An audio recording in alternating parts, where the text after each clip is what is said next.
Hey, hello everyone. Welcome to the today's lecture. Today I will be doing GATE question paper of the year 2021 from question number 36 to question number 39. Right. So let's start. So the first question number 36, it says there is a molecule and you are reacting with N-butyl lithium. As you know, it's a powerful base along with sulfoxide molecule, and then you are refluxing it. Basically xylene is just a solvent, okay, and heating it up, and then you are reacting with mercury chloride in presence of cadmium carbonate and water. And what's the product? They are asking both X and Y. So the choices which are given are, so these are the four choices, so we have to look into them and we have to find out the answer, right? So let's go step by step. See this molecule. This is the molecule which they have reacted with N-butyl lithium. So whenever you look at something like this, remember this is protecting group.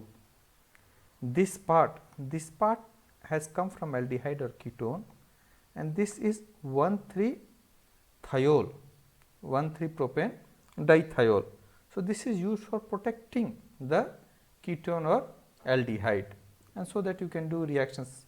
What I am trying to say is, so when you break this retro which I have made here, so retro is basically you are going backward, what they would have done in the reaction. So what they have done in the reaction, they reacted this aldehyde which is a acetaldehyde CH3CHO and propane 1,3 ethanethiol, sorry, propane 1,3 dithiol, they are reacting and then you are getting this.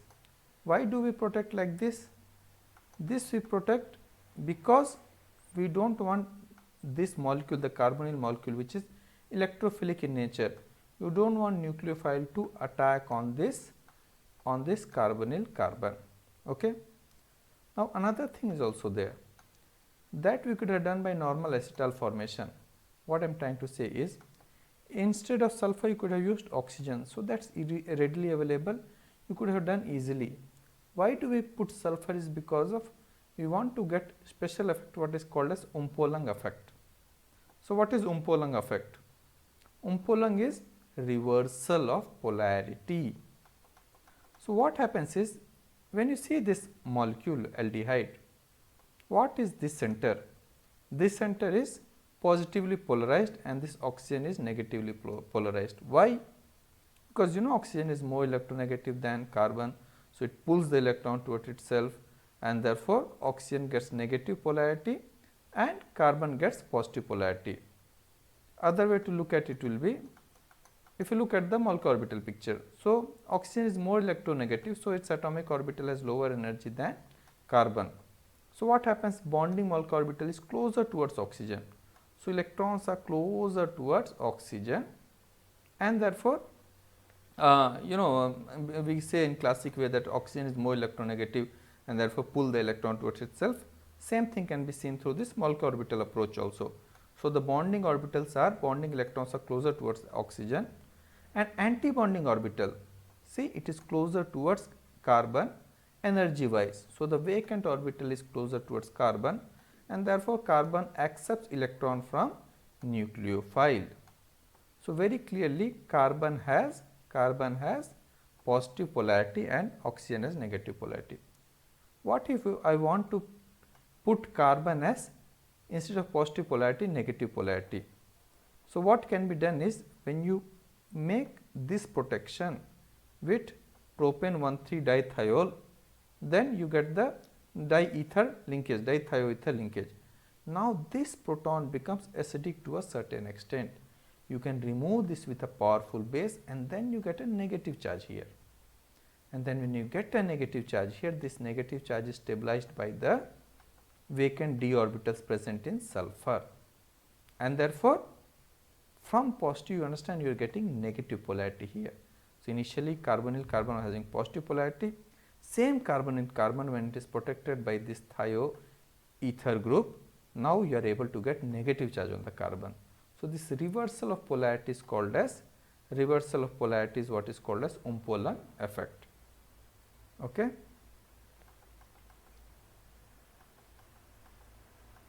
So, that is what I have told till now.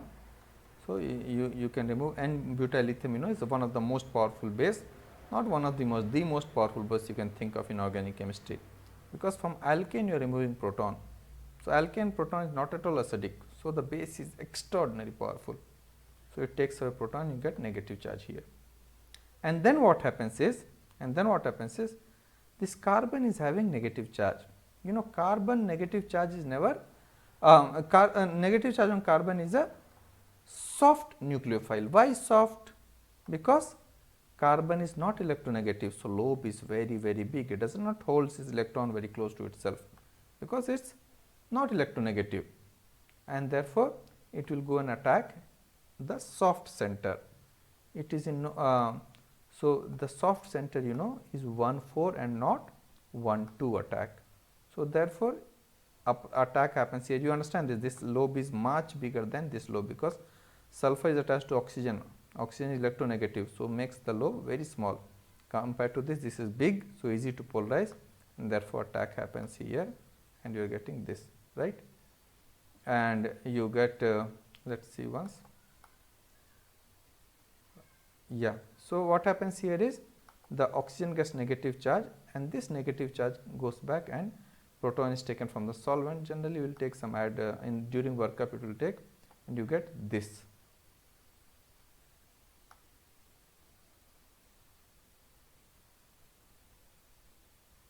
Okay, you are getting this.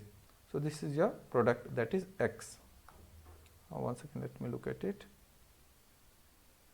Yes, so that is what they are asking, what is X and Y. So, we got the X, right.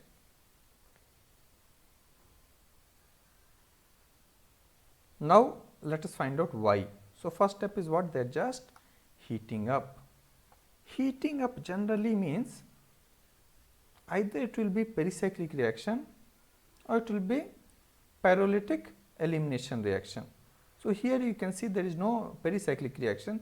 So, mostly it has to be pyrolytic syn elimination. So, pyro, this word pyro means heat in Greek. So, under heat this syn elimination happens. So, in syn elimination what happens is the hydrogen and the attacking group, the base has to be co-periplanar to each other, syn periplanar to each other. So, what happens here is when sulfur is there, this is sulfoxide. Now, oxygen is more electronegative. So, one of the resonance structure you can draw it like this. So, oxygen has negative charge quite stable. Then it forms a 5-membered ring. Remember always this. It always forms a 5-membered ring when beta elimination, when syn pyrolysis happen. Otherwise, what you can think about is sulfur is there on which oxygen is there. Count beta carbon. So, it is alpha and beta carbon. On the beta carbon, the proton is there. That proton is added, is taken away by this negative charge, because it forms kinetically favored 5-membered intermediate, and then this goes in, and then sulfur, you can see sulfur is positive charge, it will leave, and then it forms acid. Basically, this is sulfur acid, okay, phenyl selenic acid, something it is called like that. So, this is what happens. Sulfur gets positive polarity, oxygen gets negative polarity. From the beta carbon, it takes away proton, you get this, and this is what is your product. This is Y. Okay. Just one thing for your memory, I am telling you. On sulfur, if you are having one double bond O, it is sulfoxide, and if you have two double bond O, it is called as sulfone, right. Now, next step, still it is not complete. Now, they are asking, you are reacting with HgCl2, CdCO3 and H2O. So, CdCO3 must be having some role, we do not know exactly what is the role, but basically HgCl2 is what is the main reactant. Remember this, you cannot forget hereafter. Sulfur has strong affinity for mercuric salts, okay, mercurous salt. That is why mercury is very poisonous for our body. Why? If you take mercuric salts inside your body, lot of amino acids have sulfur. So, those sulfur containing amino acids, interacts with mercury, and that is how the enzyme stopped working, and you have it is highly poisonous. So, same thing happens here.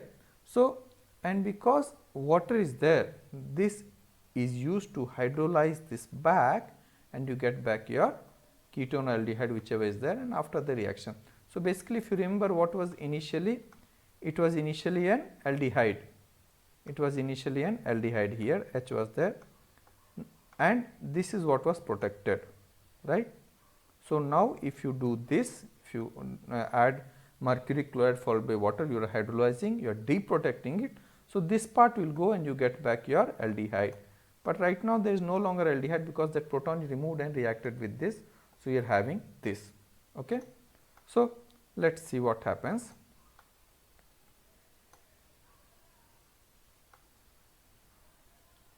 Yeah. So, what will basically happen is this part will hydrolyze and you will get ketone here, you get alpha beta unsaturated ketone.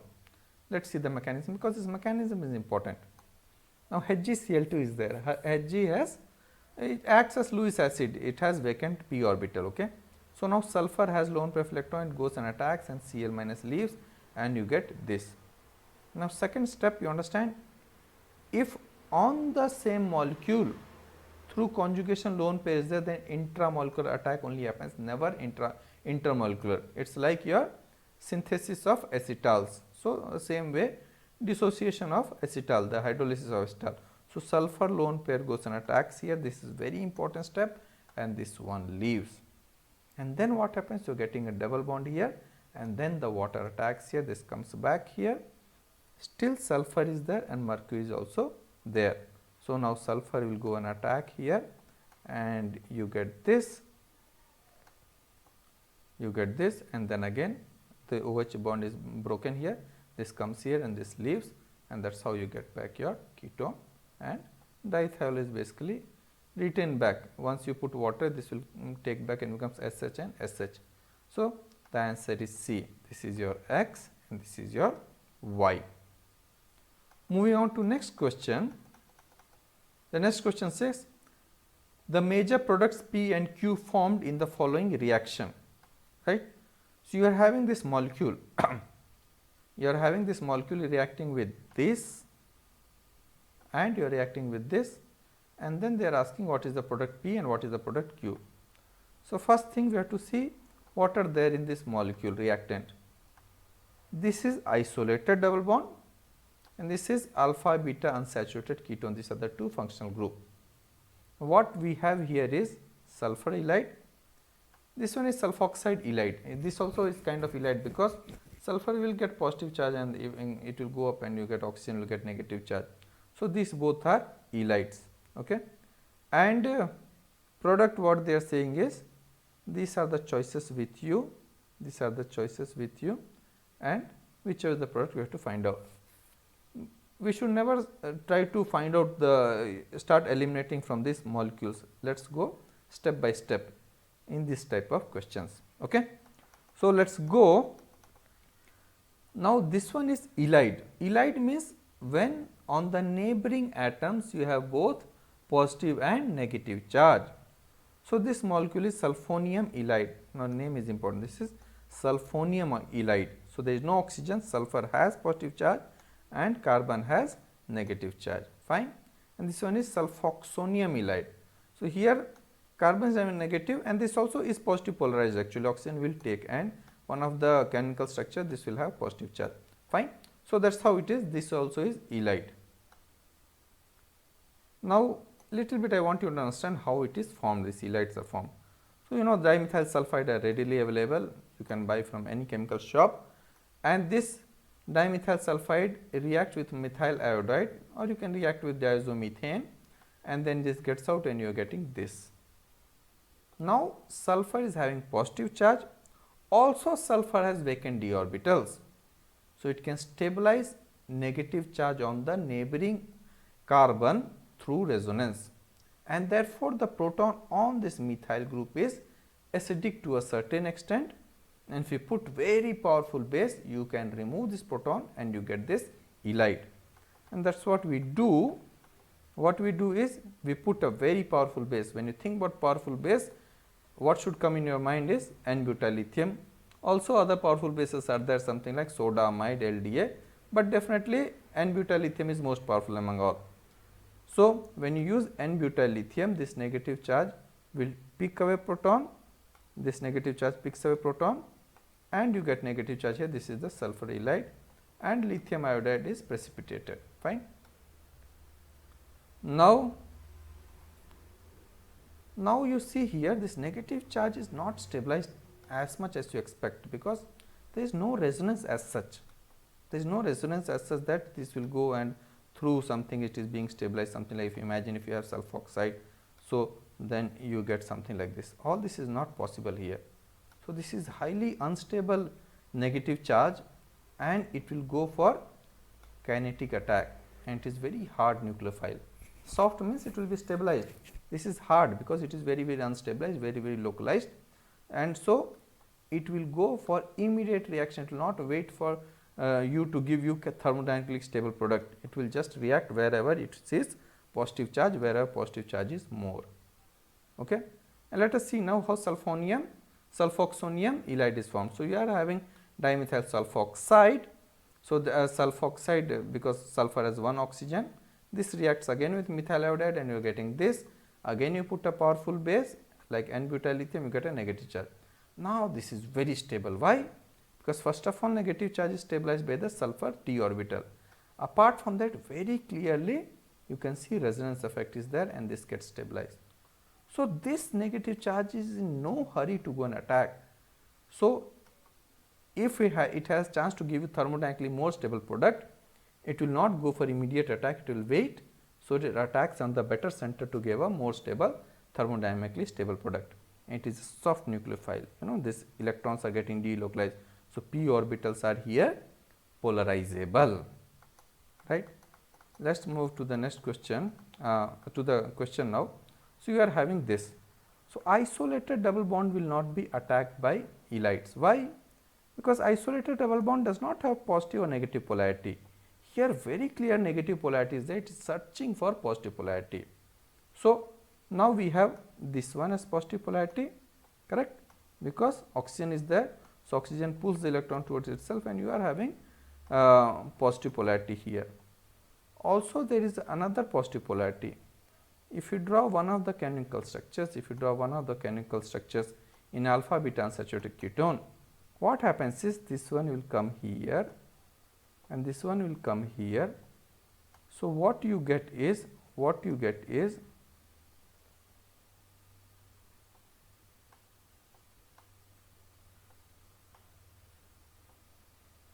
O minus here and a positive charge here, right. So you get a positive polarity even on this carbon, but certainly positive polarity is much more on this carbon rather than this carbon, fine. And therefore since this one is hard nucleophile, negative are not all stabilized, and it is not stable, it immediately wants to react. So it will attack the more positive center, and it will go and attack on this carbon, so that this goes up, and then reaction happens. Now leaving C double bond O intact is thermodynamically more stable than leaving C double bond C intact. C double bond O is much more stable thermodynamically than C double bond C, because C double bond C electrons density is not stabilized by oxygen. Here oxygen is the electronegative, stabilizes the pi electron. So here whenever it sees a electrophile, immediately this goes and attacks. So this is not stable. Alkene is not as stable as carbonyl. Remember this always. And therefore thermodynamic product would have been attack happens on this double bond alpha beta unsaturated ketone. So you should have on alkene, so that this C double bond O remains intact. But kinetic product will be attack on C double bond O, because it has more positive charge and gives you thermodynamically less stable product, because this remains intact. But that's what will happen here, and therefore this sulfur will go on, this carbon will go and attack here. on the carbonyl carbon, and this comes up on the oxygen, and then this goes and again attack here, and this one leaves. So, dimethyl sulfide is out and you are getting this oxirane ring. So, this is your P undoubtedly. Fine. Let us go to next question. All that I said is here. Okay. Apart from that, also you should know this orbital is bigger, this orbital is smaller. So, this is hard and this is soft. So, hard always attacks hard, because oxygen is there, oxygen pulls the electron towards itself, and because oxygen pulls the electron towards itself, this lobe is smaller, and so it is hard to polarize, it is hard center, and this was the hard nucleophile. So, it will attack on the hard center and not on the soft center. This p orbital is still much bigger because attached to another carbon. So, this is polarizable and this is soft center. But what happens in this? In this one, you know, this is soft nucleophile because it is stabilized, and apart from that, this is quite stable. This negative charge, this carbon with negative charge is quite stable because it is resonance stabilized over this bond, and therefore, it is no hurry to attack. So, rather than going and attacking here kinetically and giving unstable product, it will go and attack in the 1,4 center. It will attack in the 1,4 center to give you thermodynamically more stable product. And this goes and this comes out, and you are getting a cyclopropene ring on the position 1,4. So, this is your Q, right. So, your answer is B, this is P and this is Q. Moving on to the next question. The question says the major product formed in the reaction 2R3R 2-bromo-3-methylpentane with sodium methoxide. So, and choices given are, this is alkene with stereochemistry, and this one is nucleophilic substitution reaction, OMe, you know, sodium methoxide is there. So, it gives you methoxide is acting as nucleophile and you are getting substituted product, and here also stereochemistry is there, here also stereochemistry is there. Okay. Now, the reactant is 2-bromo-3-methylpentane and stereochemistry is given 2R and 3R. So, let us start by drawing the molecule. So, it says 2-bromo-3-methylpentane. So, this is what will be 2-bromo-3-methylpentane. Always halide will get more preference than alkyl substituent, and therefore, we am starting the counting from this side 1, 2, 3, 4 and 5. Now, at position 2 I am drawing bromo, position number 3 methyl. While writing the name, we write alphabetical order. Here interestingly, bromo comes starts with B and methyl starts with M. So, alphabetically also this comes first. So, therefore, we are writing 2 bromo and 3 methyl. Okay. And then we will move ahead.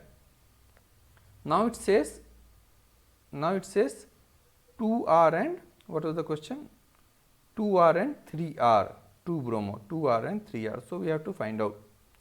So, we have, let us find out the carbon number 2R stereochemistry how it would be. So, we have to first give the priority to the substituents according to CIP rule, that is Cannes-Ingold-Prelog rule. So, what is Cannes-Ingold-Prelog rule? It tells we give the substituents priority according to its atomic number. Now, if both the substituents at the first bond has same atom, then you go to next atom, and then we keep on moving till we get atom which has higher atomic number. So, let us look at this molecule. So, right now I have made these two wavy, so that I am not sure what is this, and this two I have put in plane. So, that is good enough. Okay. Now, let us give priority.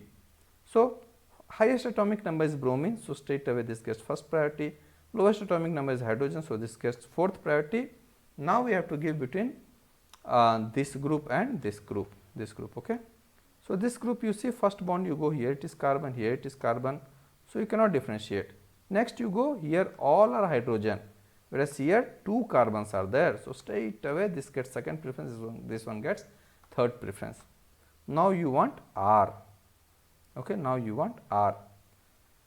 So, R, you know, R means the priority, first thing is to give this priority R and S, the lowest priority should be away from the viewer. That means if hydrogen is away from the viewer, you are viewing, so you are viewing it from front. So hydrogen should be away from the viewer, and the priority should run clockwise. Okay, R we write like this, you know. So that's how it remember, clockwise. And if it is S, then it has to go anti-clockwise. So here it is asking for R. So what we have to do is, let's put hydrogen behind, and then what happens is this bromine will come front. This bromine will come front. So this is first, this is second, and methyl is third. So what happens is, if hydrogen is behind and bromine is front, so priority goes like this, 1, 2 and 3. So it is anti-clockwise, it would have been S. So what we will do is, let's change it. Let's change it. Let's put hydrogen in toward the viewer and then bromine away from the viewer. Now what happens? We wanted hydrogen away from the viewer, but now because towards the viewer, so whatever we will get, we will write opposite to it. Okay. So let's come down. So we have put, and this one I just now told it is S. So let's put here, now we are putting hydrogen in the front and bromine in the behind. So whatever we get, we will write opposite of it. So now it is 1, 2 and 3, so it goes anti-clockwise. So it looks like S, but it will be R because lowest priority is towards the viewer. So on the second carbon stereochemistry is found. Let's find the stereochemistry on third. So third one, you are having methyl and hydrogen. So again same thing, preference we will see. So this one gets fourth preference, this one gets first preference because we are going bond by bond. So first bond here is carbon, first bond here is carbon, next bond is bromine, next bond is carbon. So of course bromine has much higher atomic number than carbon. So this gets first, this one gets second, this one third, and this one fourth. Fine. Now what we do? Now when hydrogen is front, so whatever you get, we write opposite of it. So 1, 2 and 3, so it goes anti-clockwise. So it looks like S, but it will be R because the lowest priority is towards the viewer. It should have been away from the viewer. So this is what you have got. So this is what you have got. Now you are having sodium methoxide. Sodium methoxide is a more powerful base than a nucleophile, especially because here this leaving group is there, it is on secondary carbon. So its approach is not very easy, it will rather take away proton and get out. If it was primary, then possibly, because nucleophilic substitution SN2 reaction on primary is much easier. It cannot go by SN1 because sodium methoxide is a having lot of negative charge, it is a powerful nucleophile, it cannot wait for carbocation to form. So here it acts as a base, here it acts as a base, and then now remember the leaving group and the hydrogen on the neighbor should be anti-periplanar to each other. So two things we have to remember. First thing is we need the leaving group and the hydrogen on the neighboring group to be anti-periplanar. That means their angle should be 180 degrees, so that after the bond is formed for the alkene, the p orbitals are parallel to each other. Okay? And when they are 180 degrees, the anti-bonding orbital overlaps with the bonding orbital very efficiently. Second thing is, more substituted alkene is more stable than less substituted alkene. Why? Due to more conjugation, hyperconjugation. See, if you remove proton here, you get a double bond. Sorry, and if this Br goes out. So now hyperconjugation, you know, it happens between alpha carbon. So on this carbon you are having one hydrogen, so one hyperconjugation will get, and on this carbon there is no alpha carbon, so 0 hyperconjugation. Whereas if you remove proton from here, and you get double bond here, so that Br also goes off. Now how many hyperconjugate structures are there? So on the alpha position, 1 hydrogen, 2 hydrogen, so 2 hyperconjugates from here and 3 from here. So 5 hyperconjugate structures are there. So remember, thermodynamically always more substituted alkene is favored than less substituted alkene, and that is what is going to guide the reaction, unless you have sterically very hindered base.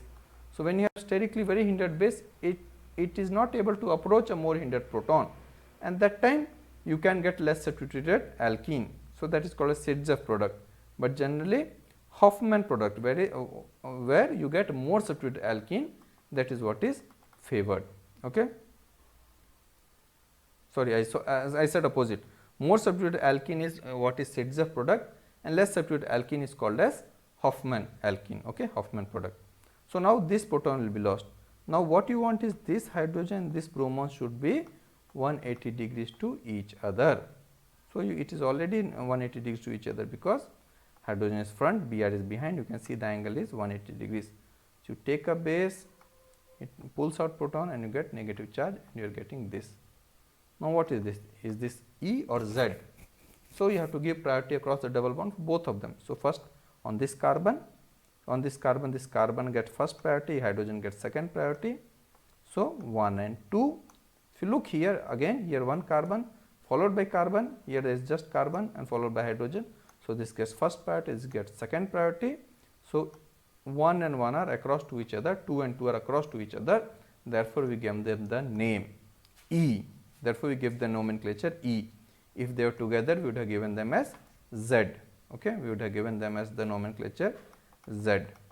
So the name is E, and we have to go for the longest chain. So it is 1, 2, 3, 4 and 5, and the position 2 it is alkene. So it is pent 2-ene, and starting you have to write E. You have to write the E.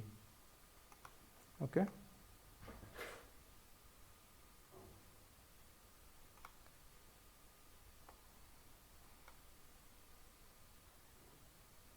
Right. So your answer is B, that is E 3-methyl pent-2-ene. Sorry for the disturbance. Actually, my cat came and she jumped and made all this hangama.